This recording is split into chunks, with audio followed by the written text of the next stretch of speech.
My sisters, Victoria and Chloe, humiliated me at my father's will reading, taking his $31 empire while leaving me with his old, useless phone.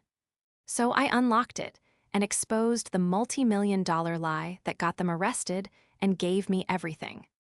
This is where the story truly begins, and you won't want to miss what happens. Make sure you're subscribed to see it through to the end. We're always curious. Where in the world are you all watching from today? Let us know in the comments. My 18th birthday began in a mahogany-paneled law office that smelled of old leather and furniture polish. It was also the day of my father's will reading. I sat in a chair that was too large, my black dress feeling itchy and formal. I wasn't just grieving, I was physically ill with it. A cold stone of loss settled in my stomach that hadn't moved in 6 weeks. My older sisters, Victoria and Chloe, sat opposite me. Victoria, 30 and sharp in a tailored suit, was the family's general counsel. Chloe, 27 and the company's CFO, tapped her pen against a leather-bound portfolio, her eyes cold. The family lawyer, Mr. Henderson, cleared his throat. "We'll begin," he said, adjusting his spectacles. He read through the legal preamble, his voice a monotonous drone. "I just wanted to go home." Then came the distribution. "To my eldest daughter, Victoria," he read, "and my daughter, Chloe, I bequeath joint control and full ownership of Marcus Manufacturing and all its assets, valued at $31 million. A small, satisfied smile passed between them. Chloe actually straightened her lapel. I felt my face flush, but I wasn't surprised. I was just the baby, the high school senior. They were the ones who worked with him. Mr. Henderson looked at me over his glasses, his expression tinged with what I could only describe as pity. "And to my youngest daughter, Sarah, on this, her 18th birthday, I bequeath my personal smartphone and all its contents." The silence in the room was deafening. Victoria's smile widened into a smug smirk. Chloe let out a small, sharp laugh that she disguised as a cough.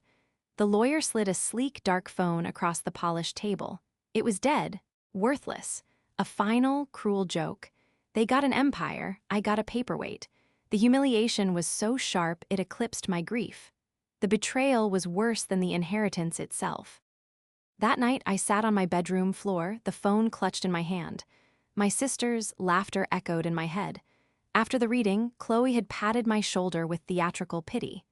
"Don't worry, Sarah," she'd said, her voice dripping with false sympathy. "Victoria and I will make sure your college tuition is still handled." It was a clear message. You work for us now. You are a charity case. Victoria had been colder, all business.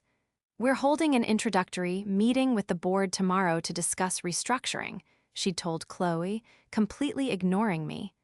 "We need to liquidate the non-performing assets immediately." I knew what non-performing assets meant. It meant my father's passion projects, the R&D department he loved, the division that employed half the town. My sisters didn't care about his legacy, they cared about the cash. I plugged the phone in. The screen lit up, showing a simple lock screen. I tried my birthday. Incorrect. I tried our childhood address. Incorrect. I tried my dad's birthday. Incorrect. Phone locked for 1 minute. I slumped against my bed, tears welling up. This was pointless. It was just an old phone. But as I stared at the dark screen, a thought surfaced, an old memory. My father and I, driving on a Saturday, him tapping the steering wheel to an obscure song from an indie band he loved. "This is our song, Sarah Bear," he'd said. "No one else gets it." My fingers trembled as I typed the song title into the password field. "Starlight, Ascending." The phone clicked, it vibrated, it unlocked. I stared at the home screen, my heart pounding. It looked normal: email, messages, photos, but as I scrolled, my eyes caught a simple gray icon with no label, just a blank square. My father had been meticulous. He never kept untitled apps. I held my breath and pressed it. It opened to a black screen asking for a second password, but they had forgotten one crucial thing. I wasn't just his daughter, I was his confidant. I typed the name of his first dog, Buster72. The app opened and the world fell away. It wasn't an app, it was a digital black box, a complete keylogged mirror of my father's digital life. It contained copies of every email, every encrypted text, every financial transfer, all saved to a secure off-site server. My father, Marcus, had been brilliant, but he had not been naive. He built his $31 empire from nothing, and he trusted no one completely. Especially, it seemed, his two eldest daughters. I thought back to all the years I'd watched my sisters at his side. Victoria, always perfectly coiffed, was the first to grad. U8 Law School, the first to join the company. She was the shark, as Dad used to say, but I'd always thought he meant it as a compliment. She handled all the contracts, all the legal frameworks. Chloe was different. She was the numbers genius, the one who could make spreadsheets sing. She became CFO at 25. I remember how much Dad sacrificed for them. He'd missed my school plays to attend Victoria's award dinners and mortgaged our house twice in the early days to fund Chloe's business degree. He gave them everything. But as I scrolled through the logs, a new picture emerged. I saw Victoria at a charity gala last year, polished and smiling, while the app showed a secured message she sent that same night. Moving $50K to Shell. Use the standard invoice. I saw Chloe, vaguely complaining about a bad investment at Christmas, right after she'd approved a wire transfer of $250,000 to an offshore account I'd never heard of. They weren't just his daughters, they were his partners. And they had been robbing him blind for years. I stopped being a grieving daughter and became a strategist. For 3 days, I barely slept. I lived inside that phone, cross-referencing dates, names, and account numbers. The app was my father's trap, and he had left it for me. It was a breadcrumb trail of their systematic betrayal. Victoria and Chloe hadn't just stolen petty cash. They had been working together, using their positions as general counsel and CFO to create a sophisticated network of shell corporations. Victoria would draft contracts with these vendors for non-existent services, and Chloe would approve the multi-million-dollar payments.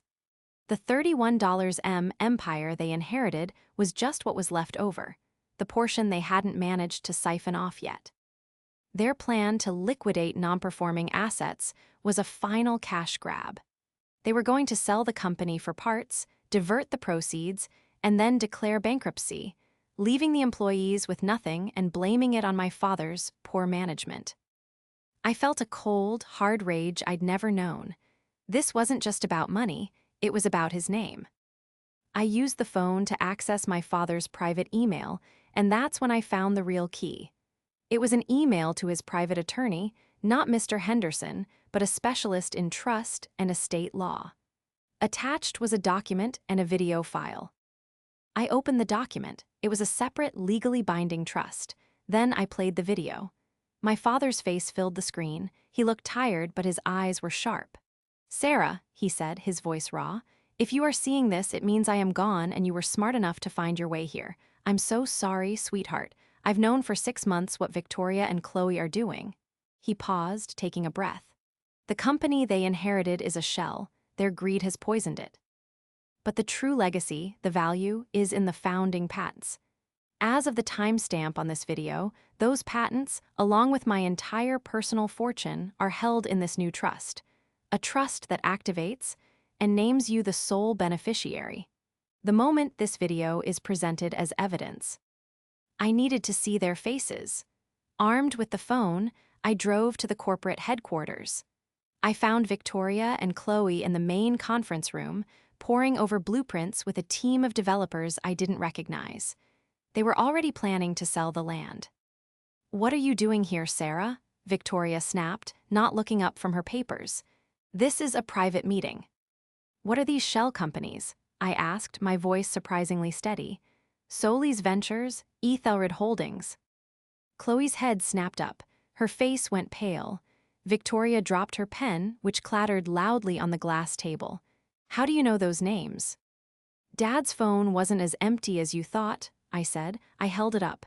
"He kept records of everything." Victoria, ever the lawyer, regained her composure first. She let out a cold laugh. "You're delusional, Sarah. You're a child. Dad left you a toy. Now get out before I have security remove you." "A toy?" I replied. I tapped the phone and opened the first file, a bank statement from Solis Ventures showing a $2 million transfer authorized by Chloe. You authorized this payment, Chloe, for logistical consulting. And Victoria, you drafted the contract with a company you secretly own. That's called fraud. Chloe began to tremble. You don't know what you're talking about, she shrieked, her voice rising. It was a loan, Dad approved it. He didn't, I said, my voice dropping. And I have the emails to prove it. He knew you were stealing from him for years. He knew you were planning to gut this company. Victoria's face was white with rage. You little. She lunged for the phone, but I pulled it back. You have nothing, it's inadmissible, it's circumstantial. It's enough to freeze your assets, I said. And it's more than enough for the board. By the way, you called an emergency meeting for Friday to approve. The sale, right? I'll be there. I still own one share after all. The next 48 hours were a blur. Victoria and Chloe went into panic mode. They tried to lock me out of the building. Victoria sent me a cease and desist letter from the company, accusing me of corporate espionage and threatening legal action. Chloe, in a desperate move, tried to wire the remaining liquid assets out of the company accounts, but my father's private attorney had already acted. The moment I'd shown him the video will, he had filed an emergency injunction, freezing the company's major assets pending a board review. My sisters were trapped. They couldn't move the money, and they couldn't stop the meeting. I, on the other hand, was building my case. The phone contained more than I'd realized. It had contact information for a forensic accountant my father had secretly hired 3 months before he died. I called him. He had been waiting. He'd been tracking their embezzlement and had a full 80-page report ready, detailing every stolen dollar. It wasn't just millions, it was $12 million funneled out over 4 years. The night before the meeting, Chloe came to my apartment. It was a side of her I'd never seen.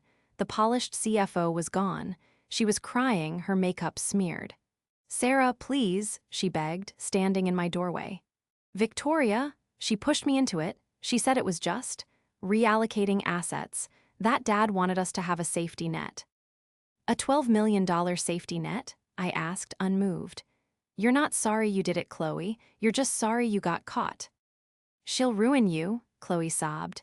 She'll tie you up in court until you have nothing. Just let us go. We'll give you a part of the company, a real part. I just looked at her. The meeting is at 9 a.m., Chloe. Don't be late. I closed the door.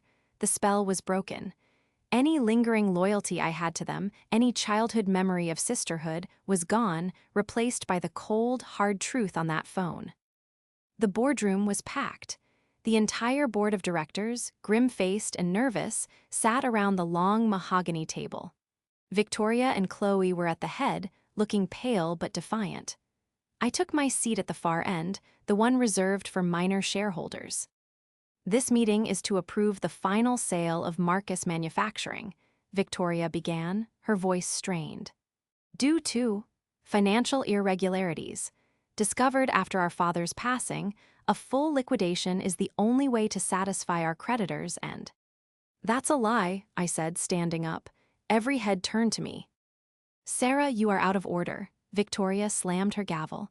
Security. I wouldn't, I said. Mr. Henderson, if you please. My father's old lawyer, looking shaken, nodded to the technician at the back. Before you vote, I said, my voice echoing in the silent room, you all deserve to see the new company strategy. And the new owner. The projector screen flickered to life. My father's face, tired but resolute, filled the screen. If you are seeing this, it means I am gone. I played the entire video will. The gasps in the room were audible as my father laid out his new trust, the transfer of all patents, and his naming of me as the sole beneficiary. When it finished, Victoria was on her feet, screaming, "This is a fake. It's deep-faked. It's not valid." "It is," said a new voice. My father's private attorney stepped into the room, flanked by the forensic accountant. It was legally executed and time-stamped, superseding all previous wills. And we have this. The accountant plugged in his laptop. The screen changed to a flowchart of shell companies and offshore accounts. This, he said, is a 4-year, $12 million embezzlement scheme executed by Ms. Victoria and Ms. Chloe. Chloe finally broke. She collapsed into her chair, her face in her hands. Victoria, however, was a cornered animal. "You can't prove any of this." "I can," I said. I connected my father's phone. And one by one, I displayed the emails, her contracts, Chloe's wire transfer authorizations, their private messages, their entire plan laid bare. The room was silent. Then, the chairman of the board, an old friend of my father's, looked at Victoria. "Victoria, Chloe, you are both terminated, effective immediately." As he spoke, 2 police officers, whom my attorney had waiting outside, stepped into the room and walked quietly toward my sisters. The downfall was swift and absolute. Victoria and Chloe were arrested in the boardroom.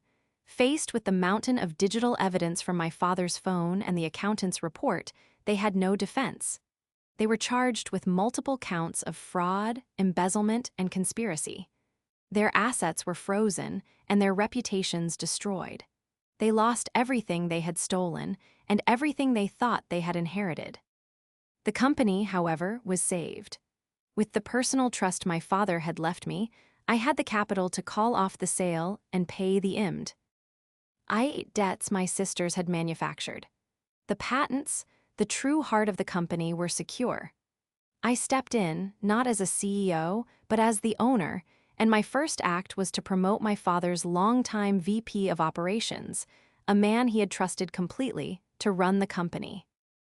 It was a long road. We had to rebuild, rehire, and, most importantly, restore the trust my sisters had broken. But we did it. I saw Victoria one last time at her sentencing. She stared at me from across the courtroom with empty, hollow eyes. There was no remorse, only hatred. Chloe received a lighter sentence for testifying against her. I felt nothing for them but a cold, distant pity. My father had given them a $31 test, and they had failed. He gave me a locked phone, knowing I was the only one with the key. He didn't just leave me his company, he left me his legacy and a chance to save it.